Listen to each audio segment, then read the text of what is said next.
क़याम पाकिस्तान से अब तक क्या खोया क्या पाया। तहरीर इमाम आसिफ, कराची। मिला नहीं वतन पाक हमको तोहफे में, जो लाखों दीप बुझे हैं तो ये चिराग जला।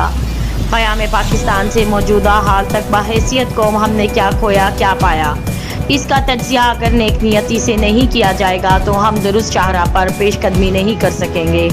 कायद आज़म की राहलत के फ़ौरन बाद खोटे सिक्कों ने अपने मफादात की बजावरी में पाकिस्तान को इस्लाम की तजर्बागाह बनाने के बजाय मसाइल की आमाजगाह बना दिया। हम मुनज़्ज़िम नहीं बल्कि मुंतशिर जुत्थे बन कर रह गए।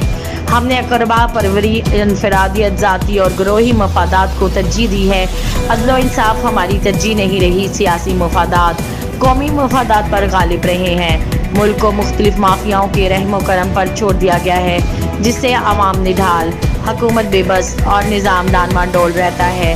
हम बेहैसियत कौम तरक्की की बजाय तनज़्ज़ुली की जानिब तेज़ी से महफ़े सफ़र हैं। अल्लाह ताला ने पाकिस्तान को वसाइल से माला माल कर रखा है, लेकिन इन वसाइल को बरोए कार लाने की बजाय हमने मुल्क को कर्ज़ों की दलदल में धकेल दिया है।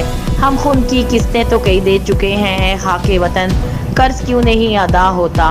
अभी पाकिस्तान बने हुए सिर्फ 24 ही साल हुए थे कि ये मुल्क दो टुकड़े हो गया और इसका मशरकी हिस्सा बांग्लादेश की सूरत में अलहदा हो गया। आज का पाकिस्तान इस पाकिस्तान का आधा है जो कायद आज़म मोहम्मद अली जिन्ना ने हमें बना कर दिया था। आज पाकिस्तान को सियासी अदम इस्तेकाम, इदारों का बाहमी टकराव, बदउनवानी, तवानाई का बहरान, सूबों और वफाक के दरमियान दूरियां, अस्करियत पसंदी और इंतहाज पसंदी जैसे संजीदा मसाइल का सामना है।